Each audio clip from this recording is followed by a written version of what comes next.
Captain America, vous n'avez aucune idée de ce qui se passe.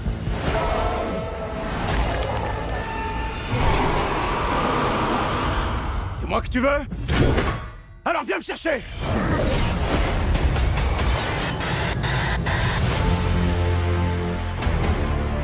Enfin, un film Marvel qui fait avancer les choses. Bonjour à tous, c'est Thibaut Cordier, bienvenue dans le coin de Thibaut et aujourd'hui on va parler, vous l'aurez compris, de Captain America Brave New World, le 4e Captain America sorti au cinéma ce mercredi 12 février, donc un film réalisé par Julius Onah et avec Anthony Mackie et Harrison Ford dans les rôles principaux.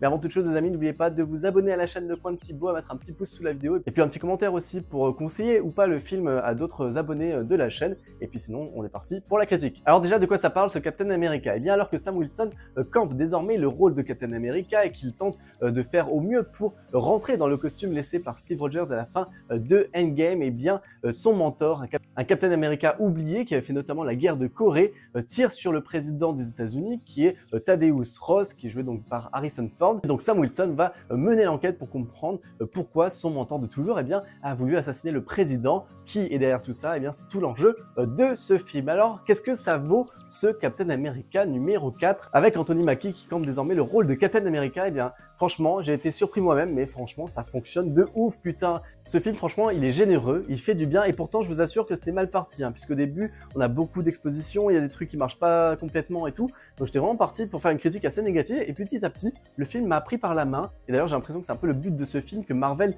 nous reprend un peu par la main, parfois un peu trop, je vais y revenir dans un instant, mais nous reprend un peu par la main en nous disant allez viens, on va te raccrocher un peu les wagons du MCU et on va te remettre un peu dans l'histoire. Et en fait ce film eh bien, il remet beaucoup de contexte dans l'univers Marvel et ça fait du bien. On va parler notamment, on l'a vu dans la bande-annonce, du Céleste qu'on avait vu donc dans les Éternels, qui va avoir un gros enjeu, qui va être un très gros enjeu même de ce film. On va revenir même sur Hulk, l'incroyable Hulk, qui, ça y est canon totalement au MCU, puisque ça a toujours été un peu ambigu, puisque l'incroyable Hulk, pour l'histoire, et Iron Man étaient un peu en concurrence à ce moment-là, en 2008, et en fait c'était deux tons un peu différents, Hulk plus sérieux, Iron Man un peu plus fun, et Marvel eh bien, qui voulait développer un peu un univers, un peu misé sur les deux, en se disant, voilà, on va voir lequel fonctionne le mieux, et en fonction, eh bien, on ira plus dans le côté fun ou plus dans le côté sérieux. Donc on connaît l'histoire, c'est Iron Man qui a remporté la mise, on va dire, et c'est pour ça qu'on a eu un MCU plutôt fun, même s'il y a quand même eu des enjeux assez intéressants. On a donc du Hulk, on a donc des Éternels, on va parler aussi de Black Widow, en tout cas de l'univers, enfin du lore autour de Black Widow, puisque ça y est, on a une nouvelle veuve noire dans ce film, je vous spoilerai pas tout, mais voilà, elle apparaît. On a aussi Bucky qui revient, donc un peu de Captain America aussi bien sûr, et de Winter Soldier, même un peu de Thunderbolt. Il y a un petit teasing par rapport à ça, puisque ce mot est employé dans le film et donc fait forcément référence, j'imagine en tout cas, au film qui va venir dans quelques mois. Donc voilà, on a vraiment des références un peu à droite à gauche et du contexte en fait par rapport, pour accrocher un peu les wagons de plein de choses du MCU, mène à tout ça. Et voilà, de canoniser l'incroyable Hulk en nommant et en montrant même Betty par exemple, qui apparaît donc dans l'incroyable Hulk et qui est donc la fille du général Ross, maintenant du président Ross. Et je trouve que c'est un peu un respect et un petit remerciement aussi auprès des fans qui ont peut-être suivi le MCU depuis le début. Et voilà, c'est un peu comme dans Infinity War ou dans Endgame où c'était la conclusion d'un arc qui avait duré 10 ans. Là, c'est un peu, voilà, pas une conclusion, mais là, on arrive à un confluent où justement, il y a plusieurs histoires qui aboutissent ici et ça fait du bien. Et voilà, et du coup, c'est un film qui se pose, qui prend le temps de poser ses enjeux, peut-être un peu trop, puisqu'il y a beaucoup d'expositions, beaucoup de dialogues à des moments, surtout au début, pour bien t'expliquer voilà où on en est, pour te rappeler le contexte du Céleste par exemple, pour te rappeler aussi le contexte des Hulk, enfin de tout ça. Donc il y a vraiment beaucoup d'expositions, un peu trop, et des fois c'est mal amené. Alors je sais pas, parce que je l'ai vu en VF, et franchement la VF elle a été limite. J'ai l'impression d'entendre des fois une sitcom, enfin je sais pas combien de temps ils ont eu pour faire la VF, mais franchement c'est pas dingo. Donc je sais pas si c'est la VF qui fait ça aussi, mais franchement, voilà, des fois, c'est vraiment des trucs dans ta face et prends ça comme ça, et voilà.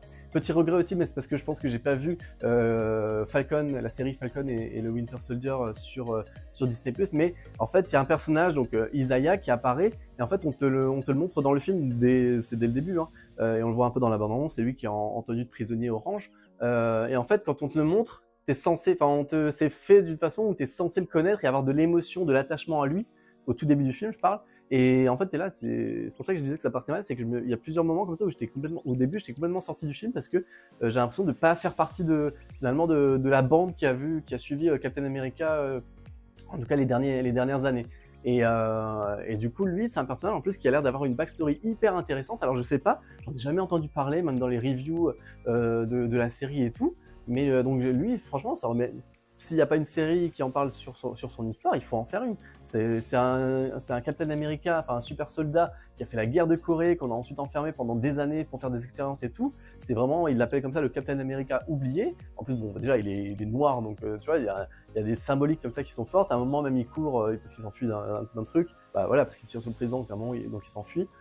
Et en fait, il court et t'as un mur qui est, enfin symboliquement, après c'est pas bien filmé, mais symboliquement c'est fort, c'est il passe devant un mur où t'as une peinture, une fresque en fait par rapport à l'esclavage, et du coup, bon, là ça a pas, en vrai ça a pas trop de résonance puisque c'est pas du tout genre des blancs qui poursuivent le noir parce que pour un truc qu'il a pas fait. Là, clairement, il a tiré sur le président des États-Unis d'Amérique, donc c'est encore heureux qu'il lui court après.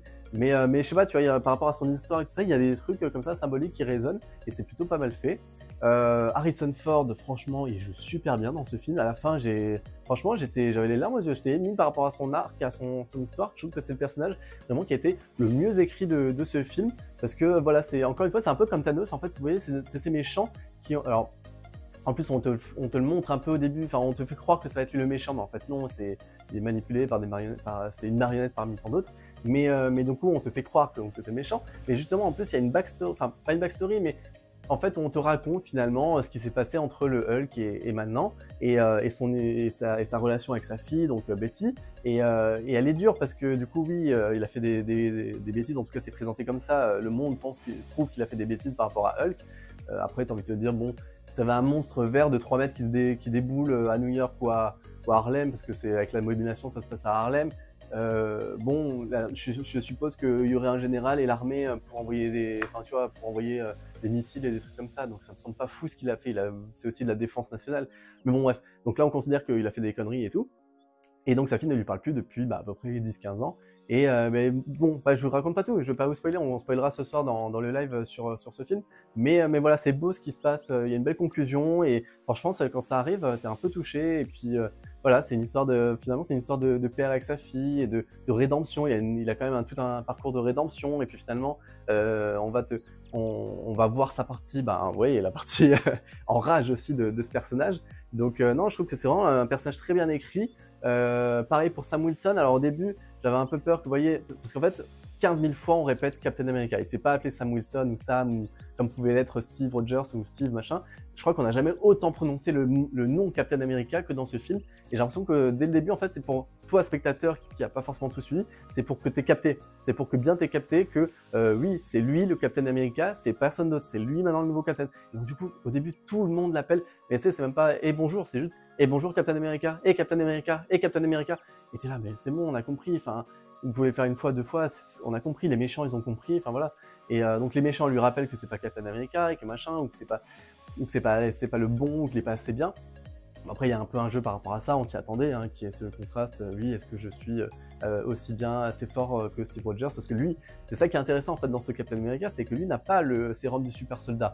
Et donc, je trouve que finalement, ça l'humanise ce Captain America, et j'ai été vachement surpris même de m'attacher à ce personnage, alors que pourtant Anthony Mackie en Falcon, jusque-là, je vais vous le dire, je m'en foutais complètement, je m'en battais les couilles.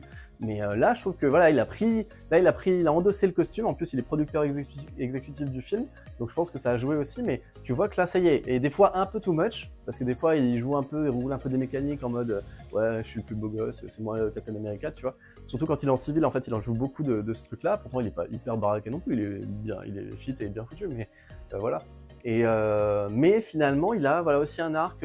Au début, tu crois qu'il est un peu arrogant, trop sûr de lui, mais en fait, non, c'est dit un peu à la fin, mais finalement, c'est pour montrer, c'est pour donner de l'espoir, et puis pour montrer qu'il n'a pas le droit à l'erreur, lui. Parce qu'on l'attend au tournant, et c'est pour ça qu'au début, j'avais un peu du mal, je me suis dit, ah, putain, s'il est arrogant comme ça va me saouler. Et finalement, non, parce que, il prend des coups, il est à terre, il est blessé. D'ailleurs, bon, il y a un nouveau Falcon aussi qui apparaît. Bon, ça, c'est un peu chiant, parce que bon, vraiment, le personnage du Falcon, je trouve pas ça hyper intéressant. Enfin, en plus, c'est que de la technologie, donc il y a pas de, je sais pas, il y a pas un truc beau. C'est un peu comme en fait, j'ai l'impression d'avoir un Iron Man bis, mais un peu sweet, un peu Wish, quoi. Mais bref, ça fait le café, hein. Mais donc pour dire que voilà, il va souffrir et il va en prendre un peu plein la gueule, et franchement, ça fait du bien aussi d'avoir voilà un film premier degré, pas tout le temps, puisqu'alors il y a une scène qui fait totalement Marvel, Disney, qui est chiante, parce qu'en fait, à un moment, il y a Bucky qui débarque pour faire un discours, pour remotiver un peu Captain America. Et putain, il lui fait un beau... Franchement, là, la scène, elle est bien écrite, il y a une belle émotion et tout, c'est bien écrit ce qu'il dit, et il te casse en mode... Sam Wilson qui lui dit ah mais ça c'est ton service de com qui te l'a écrit, ouais alors comment t'as trouvé, c'était pas mal hein, à la fin. Et t'es là non mais pourquoi vous auto-sabotez? Vous avez une belle scène qui fonctionne, pourquoi obligé de la casser? Pourquoi c'est si mal d'être d'être un peu premier degré, d'être un peu dans l'émotion quoi? Vous avez honte d'être dans l'émotion, c'est ouf quoi. Et alors que dans le reste du film, il y a des gens qui meurent, il y a des gens qui sont blessés, enfin, et là on a un peu retrouvé l'ambiance MCU de la phase 1, quoi, et ça fait plaisir avec, voilà, on pose du contexte, on prend le temps de poser les choses, les enjeux, les personnages, les machins, ça prend un peu son temps à des moments, mais c'est pas non plus ennuyant, c'est justement, ça fait du bien, et comme tout repose pas sur de la nostalgie où on attend un caméo et tout, ben, voilà, l'histoire est intéressante, elle est pas révolutionnaire, puisque bon, voilà, alors après il y a un méchant qui vient, si j'ai bien compris, hein, si j'ai bien entendu des vidéos avant de voir le film, c'est que le gars là qui a un cerveau vert et tout, en fait, il a été contaminé dans l'incroyable Hulk, on le voit vite fait. Ils ont récupéré le personnage, et donc là c'est le mastermind en gros de ce film. En gros c'est le mastermind. Mais ça j'ai bien aimé aussi, voilà, ce côté infiltration, espionnage, un peu thriller où au début tu crois que c'est complètement Ross le méchant, mais en fait non, c'était pas que lui, il y a quelqu'un derrière lui, au-dessus de lui, qui manipule tout ça. Et franchement c'est bien foutu, le personnage est un peu osef, hein, faut le dire. Et par contre il est vraiment dégueulasse, c'est bien fait, mais il est vraiment dégueulasse le personnage, avec son cerveau vert là, dégueulasse. Donc voilà, le personnage n'est pas mémorable, mais l'ambiance qui dégage, ce côté calculateur qui a tout calculé avant, bon des fois c'est un peu too much, parce que tu sais, en plus ils insistent encore une fois, en fait des fois c'est écrit vraiment pour des gamins de 3 ans, tu sais, où oui, t'avais 99% de chance de dire ça, ou t'avais 60% de chance de faire ça, tu fais waouh, si on commence à aller là-dedans, et si on te le répète 3-4 fois, ça va me saouler. Bon, et après ça, ils arrêtent parce que je pense qu'ils ont capté, mais c'est bon, tu vois, ok, le mec... En fait, il y a trop de choses qui sont dites, mais qui sont pas montrées. On te dit, j'ai calculé, mais on te montre pas à quel point il a calculé. On te dit qu'il y a eu des actions qui ont été faites, que par exemple, il y a un conflit géopolitique, ou il y a un enjeu géopolitique autour de l'adamantium, qui est donc, qui a été retrouvé sur le Céleste. Mais en fait, on t'explique qu'il y a cet enjeu, mais on te montre pas. Tu sais, on aurait pu te montrer, par exemple, que les Japonais vont miner le truc, que les Français aussi, que machin. Mais en fait, on les voit autour d'une table et on voit un peu d'images du Céleste. Et puis, on a une image 3D scan hologramme d'une base, tu vois. Mais après, on te dit tout. Enfin, c'est un personnage, je crois que c'est le général, enfin le président Ross maintenant, qui dit tout ça face caméra, enfin à un public, tu vois. Mais en gros, il te le dit à toi, spectateur. Il t'explique l'enjeu, quoi.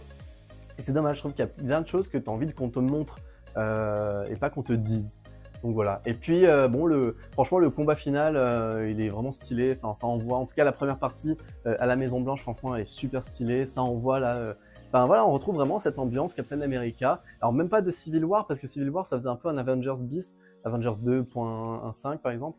Mais là non, ça revient un peu au deuxième. Je trouve qu'il y a vraiment une ambiance un peu. Alors même si le 2 Captain America et le Winter Soldier est quand même un peu au-dessus, bien entendu, parce que les enjeux étaient quand même très personnels. Enfin, il y avait un vrai enjeu par rapport à Steve Rogers, et puis c'était bien fait. Puis il y avait quand même le Shield, la chute du Shield, tout ça.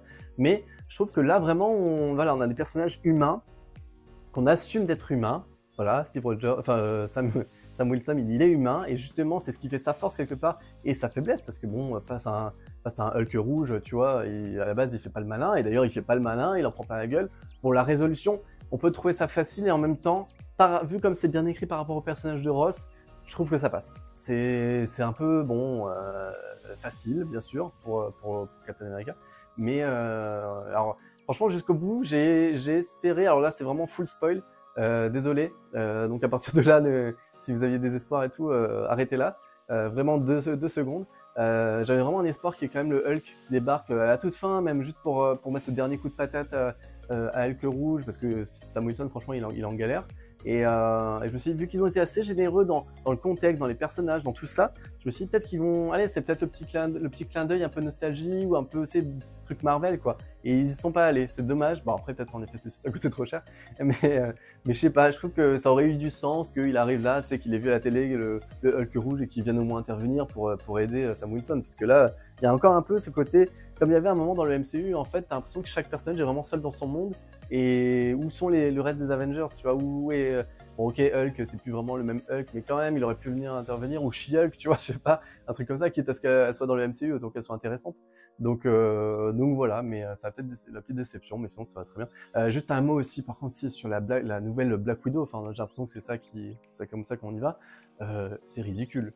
La façon dont elle est filmée, cette femme, je connais, alors cette actrice, ça me dit quelque chose, mais j'ai un doute, il faudrait que j'aille vérifier, parce que là, je suis rentré du cinéma, j'ai fait tout de suite la vidéo pour vous donner mon avis, mais attends, la meuf, en plus tu places de Scarlett Johansson, c'est pas genre, bah, voilà, qui est quand même une bombe, faut le dire, et là tu passes à cette actrice qui, en fait, t'as vraiment l'impression qu'il y a vraiment un downgrade, tu sais, comme si on avait remplacé l'actrice, genre un peu comme si la Scarlett Johansson avait eu un procès, on remplace l'actrice, mais par un peu la première venue, quoi.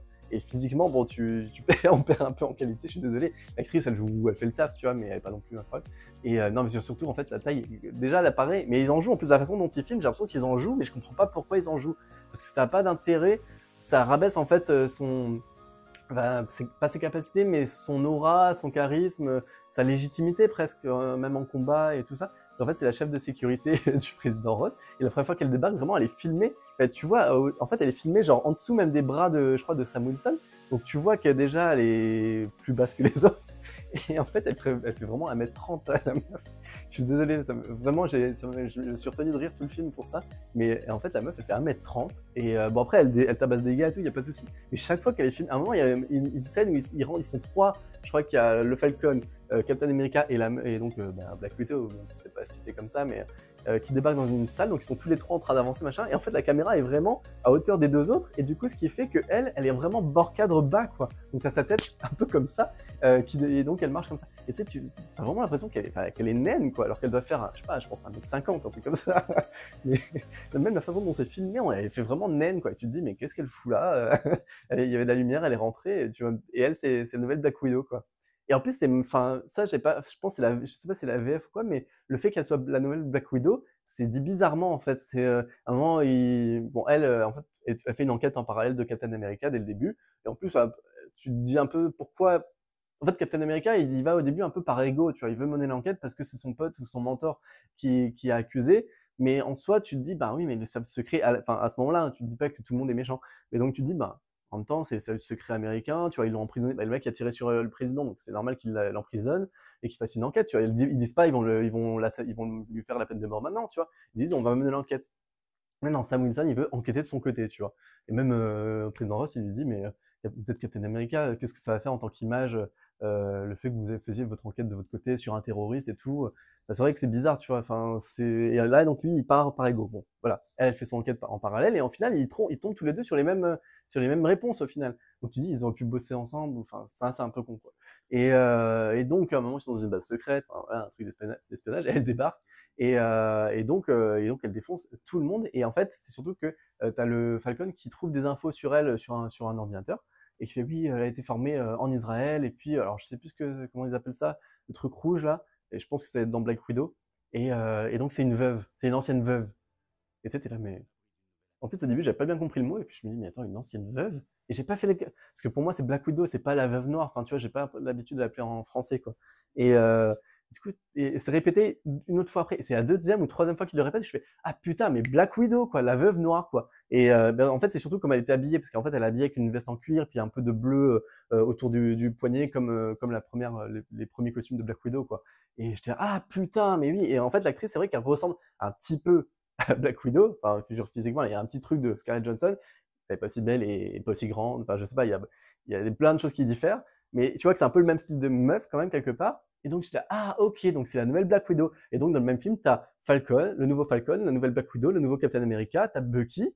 Et donc, tu vois, c'est pour ça que je trouve que c'est un film qui fait avancer beaucoup les choses. Enfin, en tout cas, qui repose du contexte et qui est prêt, tu vois, on va aller de l'avant. Et même ce film, je trouve qu'il arrive trop tard, en fait, en termes de sortie cinéma. Je pense que s'il fallait le revisionner, par exemple, dans un marathon et tout, je pense qu'il faudrait le mettre dans la foulée des Éternels ou de cette phase 4, enfin ce qu'ils appellent la phase 4, mais en gros les films post-Endgame, toute cette phase un peu de reprise du MCU, je pense qu'il aurait dû arriver là, à ce moment-là, parce que même la post-générique, alors n'attendez pas vraiment, sortez au moment du générique, parce qu'il y a qu'une scène post-générique à la toute fin, elle est nulle à chier, je vous le dis.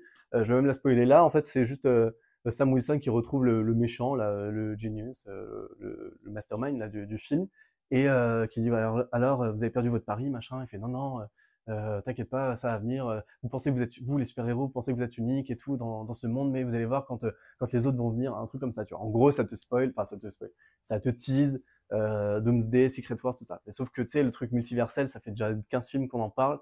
Enfin, tu vois, ça tu te dis, franchement, c'est sérieux, genre vous êtes encore à nous teaser le multivers, mais gars, ça fait 5 ans qu'on en parle. Enfin, il y a eu No Way Home, il y a eu Doctor Strange, enfin, c'était un peu toute la phase 4-5 là, c'était exactement ça. Donc c'est pour ça que je pense que ce film, peut-être pas enfin, je sais pas s'il était prévu comme ça, mais je pense que il faut l'inclure comme ça pas aujourd'hui en fait. Faut pas le considérer comme s'il sort maintenant après No Way Home, après Wolverine, tout ça. Pour moi, il vient avant tout ça. Il vient vraiment, bah, soit dans la foulée des Éternels, soit, enfin, pas trop loin derrière, quoi. Parce que ça pose plein de choses. Et à ce moment-là, ça aurait eu tellement d'impact d'avoir cette scène post-générique où, tu sais, tu sors des Éternels, machin, t'es pas encore vraiment dans le multivers, on en a pas trop parlé vite fait.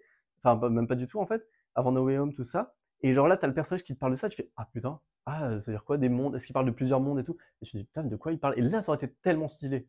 Parce que moi, là, je pensais que la scène post-générique, ça allait être les Thunderbolts. Parce qu'ils en parlent des Thunderbolts. Le mot est cité en mode, oui, General Ross, on le surnomme Thunderbolt. Et du coup, tu dis, bah attends, là, c'est donné. Tu sais, en plus, t'as Bucky dans le film, on te parle des Thunderbolts. Je me suis dit que la scène post-générique, ça menait directement aux Thunderbolts. Limite, ça me donnait même. Là, j'étais en train de me dire, vas-y, j'ai envie de le voir, en fait, ce film. Et si c'est aussi bien fait que le 4, enfin, que Captain America 4, franchement, j'ai envie d'y aller. Là, si c'est dans la même veine et tout, si presque ça se suit directement, j'ai envie de le voir, quoi. Et non. Donc là, c'est vraiment un acte manqué. Et je pense que c'est juste qu'ils avaient prévu ça comme ça, mais le film devait sortir bien avant, je pense. Je pense pas qu'il devait le sortir maintenant. Et donc voilà. Donc franchement, bah écoutez, j'ai envie de vous dire, c'est un bon film Marvel. Après, ça révolutionne rien du tout. C'est, en fait, pour ceux qui ont aimé le MCU du début, je trouve que c'est vraiment parfait, quoi. C'est, ça pose des enjeux humains à taille humaine, même si bon, ça part dans des Hulk et des trucs comme ça, mais je veux dire, c'est un peu, ça reste terre à terre. C'est une enquête, c'est de l'infiltration, c'est machin. Ça, c'est vraiment un confluent de plusieurs films, de Hulk, des Éternels, des Captain America, de Endgame, parce qu'on parle encore du blip. Donc voilà, c'est pour ça que je pense que là, reparler du blip maintenant, tu dis c'est bon, on en a parlé 15 fois. Donc je pense vraiment que ce film, il vient plus tôt. Et voilà, donc c'est vraiment un peu, pour moi, un film phase 1, presque, type phase 1, et où ça s'éparpille pas trop. Voilà, on revient à du classique, on revient à ce qu'on sait faire. Les personnages on va bien les amener, on va bien les introduire. Et moi, franchement, ce Captain America, à la fin du film, voilà, j'ai envie de le revoir dans une aventure. Ce sera pas le Steve Rogers, mais je le trouve humain, je le trouve qu'il est conscient de lui-même, et ça fait du bien. Il en joue pas trop. Donc voilà, et le Falcon aussi, il est un peu drôle, donc ça marche aussi. Donc franchement, et la Black Widow, bon, j'aimerais bien la voir un peu plus en costume et voir ce qu'elle va donner, mais là pour l'instant, ça reste gentillet. Mais après, il faut qu'il fasse un truc sur les cadrages, il faut mieux la filmer cette femme, parce que sinon c'est un peu ridicule. Donc voilà, donc vraiment, bah allez-y, hein, si vous aimez les Marvel, allez voir ce film. Franchement, c'est un bon Marvel qui révolutionne pas la sauce non plus, mais c'est un bon Marvel. Je m'attendais à bien pire que ça. Je pensais que ça allait être une catastrophe, et finalement ça se tient. Il n'y a pas de moment où je suis sorti du film complètement. Au début, j'avais du mal à y rentrer, mais une fois que j'étais dedans, qu'on m'a pris vraiment par la main de gars qui aiment le MCU, qui a aimé en tout cas le MCU à un moment donné, là on m'a repris par la main petit à petit, et on m'a dit allez viens, on va te remettre un peu dedans. Et franchement, il suffit là maintenant que Thunderbolt soit aussi bon que ça, et que les 4 Fantastic soit masterclass, et là c'est bon. Là, enfin voilà, si on peut aller crescendo cette année, franchement ce serait top. Donc vraiment, allez voir ce film, il mérite de faire un bon score. Il va pas faire 1 milliard, c'est sûr, mais en même temps, à l'époque de Iron Man, tout ça, il faisait pas 1 milliard les films, hein. Il faisait 500 millions, 600 millions, 700 millions. Donc c'est pas des films à 1 milliard, ça c'est des films à 5, 700 millions, comme faisaient les Dark Knight, les trucs comme ça. Peut-être le Dark Knight, il fait peut-être le milliard quand même, je sais plus. Mais ces films à l'époque, ils faisaient pas le milliard à chaque fois. C'est vraiment Infinity War, Endgame, peut-être Avengers qui ont changé un peu la donne et qui ont eu envie de faire ça à chaque fois. No Way Home aussi. Mais c'est pas la vocation de ces films. C'est des films un peu plus terre à terre, un peu plus petits, un peu machin, comme les Éternels, tout ça, tu vois. C'est des trucs qui me posent des univers, enfin pas des univers, mais des histoires, des arcs narratifs. Et donc là, on conclut des arcs narratifs et on en relance aussi. Et non, moi j'ai vraiment bien aimé. J'étais sûr. Et pourtant au début, je vous dis, j'avais écrit des notes. J'étais en mode, je déglinguais le film, quoi. Parce que au début, plus il y a une première scène où il débarque Captain America et en fait quand il atterrit, ça fait pas de bruit, ça fait rien. Et alors j'ai pas compris si c'était le par rapport au mur du son ou un truc comme ça, mais en fait c'est quelques secondes après qu'il y a l'effet comme si t'as un effet de vent ou tu sais de trucs sonores comme si il venait d'atterrir en fait et que ça faisait ça. Tu sais quand genre il atterrit, ça fait pfff, et là en fait ça fait comme une merde, un P de j'avais écrit sur mes notes, un P de mouche. Et après il dit un truc et puis ça fait pfff, comme ça. Alors j'ai pas compris si c'est ses ailes qui font ça ou si c'est l'impact et qu'en gros il va tellement vite que ça fait pas, enfin je sais pas un truc avec le mur du son. J'ai pas trop compris ça, mais je trouve que ça fait un peu ridicule. Et au début les impacts de coups je les entendais pas, mais je sais pas si c'est la salle où j'étais où le son était pas dingue non plus.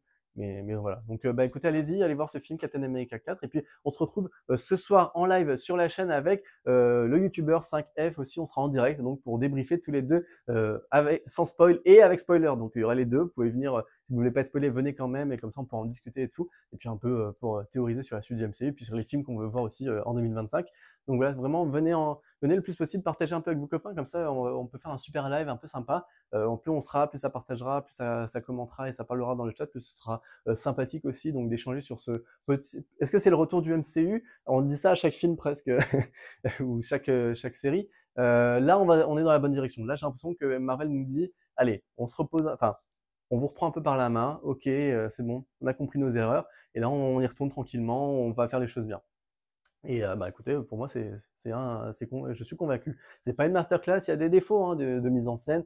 En termes de mise en scène, il n'y a pas grand-chose. Enfin, c'est efficace, c'est juste efficace. Il y a des fois des ambiances qui sont vraiment sympas. Enfin, dans le noir et tout, il y a des jeux comme ça, la nuit, d'infiltration. Le moment infiltration, franchement, il est vraiment pas mal. Et donc voilà, c'est pas dégueulasse, mais c'est efficace. Mais c'est surtout l'histoire qui est, qui est simple sans être simpliste, enfin qui est pas super original, mais qui est bien, qui se déroule bien en fait. Ça déroule le fil tranquillement. Et ce qu'on nous raconte, en tout cas, c'est intéressant pour le MCU et pour les personnages. Donc c'est ça qui est intéressant. Donc voilà, allez, je n'en dis pas plus. Allez voir ce film, dites-moi en commentaire ce que vous en pensez. Si vous l'avez vu déjà, ce que vous en avez pensé, puis si vous l'attendez. Et sinon, bah, n'oubliez pas de liker la vidéo et puis de vous abonner à la chaîne Le Coin de Thibaut pour d'autres critiques ciné, séries et puis aussi des analyses de films. Donc tout ça, c'est sur la chaîne. Allez voir, faites un tour. Et puis donc je vous dis à ce soir pour le live pour Captain America. Ciao!